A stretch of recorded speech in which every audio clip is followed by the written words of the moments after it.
মঞ্চে ফিরছে এক আলোচিত প্রযোজনা, দেশের শিল্পী সমিতি নির্বাচনের বদলে যাচ্ছে সমীকরণ। অন্যদিকে জনপ্রিয় এক অভিনেত্রী প্রথমবার দাঁড়িয়েছেন পরিচালকের আসনে, আর হলিউডের দুই তারকা এবার জুটি বাঁধছেন একেবারে ভিন্ন এক আয়োজনে। শোবিজ অঙ্গনের এমনই কয়েকটি আলোচিত আপডেট থাকছে আজকের টুকটুক খবরে।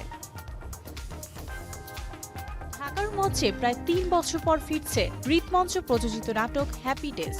মণিপুরি থিয়েটারের প্রযোজনা সহযোগিতায় স্যামুয়েল বেকেটের কালজয়ী নাটকের বাংলা অনুবাদ এবং সুভাষিস সিনহার অভিযোজন ও নির্দেশনায় নাটকটি মঞ্চস্থ হবে আগামী ২৬ ও ২৭ জুন সন্ধ্যা ৭টায় জাতীয় নাট্যশালা পরীক্ষণ থিয়েটার হলে। একক অভিনয়ে জ্যোতি সিনহা। মানুষের আনন্দময় জীবনের অপূর্ণ আকাঙ্ক্ষাকে প্রতীকীভাবে তুলে ধরা এই নাটকের টিকিট মূল্য রাখা হয়েছে ২০০, ৩০০ ও ৫০০ টাকা। শিক্ষার্থীদের জন্য রয়েছে ১০০ টাকার বিশেষ টিকিট।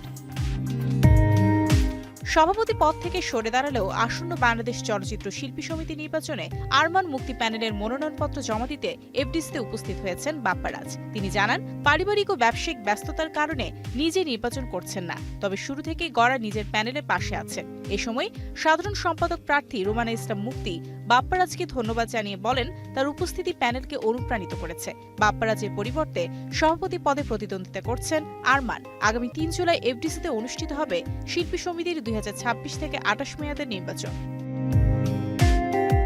অভিনয়ের পাশাপাশি এবার প্রথমবার চলচ্চিত্র পরিচালনায় নাম লিখিয়েছেন কাজী নওশাবা আহমেদ। তার সহ নির্দেশনায় নির্মিত চলচ্চিত্র সোমেশ্বরীতে অভিনয় করেছেন তিনি।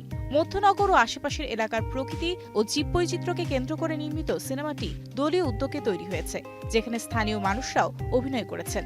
নওশাবা জানান, নির্দিষ্ট পরিকল্পনা ছাড়াই লোকেশনে গিয়ে গল্প, চিত্রনাট্য ও শিল্পী নির্বাচন করে শুটিং সম্পূর্ণ করা হয়েছে। বর্তমানে সম্পাদনার পর্যায়ে রয়েছে। কাজ শেষ হলে দেশের প্রেক্ষাগৃহে মুক্তির পাশাপাশি বিভিন্ন চলচ্চিত্র উৎসবেও পাঠানোর পরিকল্পনা রয়েছে। প্রায় ৭ বছর পর আবারও একই সিনেমায় যুক্ত হচ্ছেন টিমোথি শ্যালামে ও সেলেনা গোমেজ। তবে এবার পর্দায় নয়, নতুন অ্যানিমেশন চলচ্চিত্র নট অ্যালোনে কণ্ঠ দেবেন তারা।